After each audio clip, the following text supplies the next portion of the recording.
right, let's get started on our condiment painting. So you can use any sort of condiments you have in your fridge. Just think about ones that are a nice bright bold color. I chose two colors today, red and yellow, so I'm going with ketchup and mustard. Now for this you're going to want some paintbrushes. Definitely make sure when you're all is said and done, your project's finished, that you wash these out really well. You do not want your brushes to start getting all moldy because you left food in it. Ugh. I'm going to be using two brushes so I can just switch back and forth between colors, but feel free to use one and a cup of water to rinse it out. Alright, first thing I want to do is give myself some color in a little container because I don't want to be touching my dirty paintbrush into the full container of ketchup or mustard. Ugh, they're kind of oily. Come on, squeeze.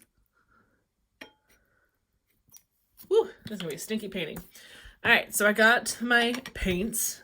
Now you're gonna want a white plate to paint on. I recommend going with plates because, hey, that's where food goes. Probably gonna be a lot easier to clean. Throw it in the dishwasher when you're done. So you can paint whatever you want. I am going to go with a portrait. So I'm going to do a person. One thing I like about having the two colors is these two in particular, they're going to mix together. So I'll actually have three because I can use oranges. But it also lets me have some contrast. So I like to start off by kind of lightly sketching out my design by painting it on. Now you can't draw anything with a pencil, right? Because it's on a plate. But sketching things out first, just by kind of marking in where things are going to go, that's going to be a really smart idea. And then we'll talk about how to make your lines thicker and whatnot afterwards. I'm just making these very thin. It's not putting a lot of effort and detail into it. I'm just kind of marking out where I want things to go. Nice thing is, if you mess up, you just wipe it up to clean it. You don't have to use an eraser. All right. Now I'm going to give her a chin. Now you can paint whatever you want. I just felt like doing a portrait today. Definitely don't think this is me. It's just going to be a woman. And we're going to have her hair go back. Let's see. Just have to have a nostril. Some eyes. A brow. Then I want to give her some hair. So again, just right now, I'm kind of just sketching things out, deciding where do I want my lines to go. I'm keeping things very light, not worrying about making things thick or anything like that. I want her hair to really be flowing around.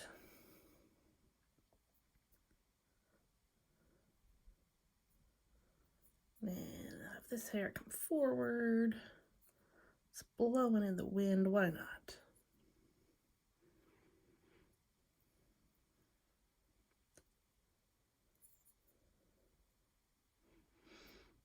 Oh man, the smell of ketchup and mustard. Now I really want a hot dog.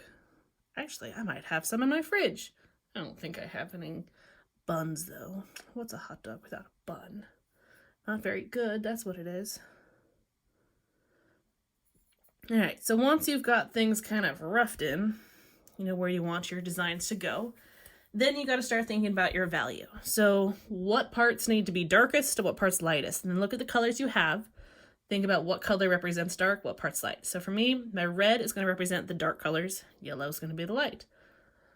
Now, in order to get really dark values, you have to make thicker layers. So I want my eye to be nice and dark, so I'm going to put a pretty big blob of ketchup there. That way it can really be seen. Same thing with my eyebrows. Those are going to be pretty dark. Ooh, she's got some angry eyebrows. There we go.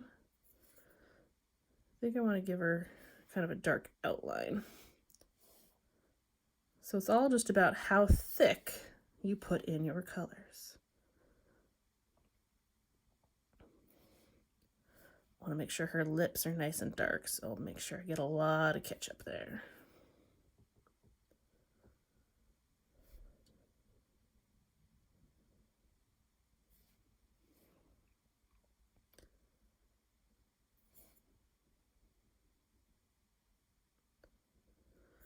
And it's just this simple, guys. I'm just going to keep going through.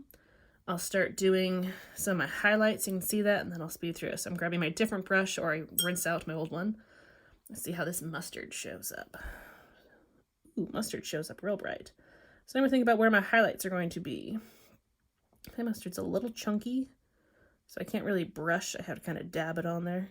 So the highlights, where is the light hitting things the most? I want to make sure I get some yellow in there.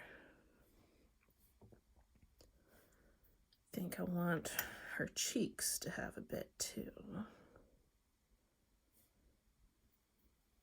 Probably a bit on her chin. Then I can decide on my hair, where the highlight's going to be in the hair. So I'll speed through this so you can really see my full process, but it's all just about putting in those layers and trying to find those different values of how thick you put things down. All right, so I've added lots of layers onto mine. I realized my mustard is a little chunky because, ooh, it's a little past its expiration. Maybe I should check my fridge a little more often. But it's still a fun, different activity to try something new. Maybe you could even try this out, drawing or painting something on a plate and then putting the rest of your food on and around it to really decorate your mealtime a little bit. Maybe make it as a surprise for a family member or something like that. Try out different sauces and things, see what else could work for different colors and shades. But here's just a different painting activity for when you don't have paint. Have fun with it, guys.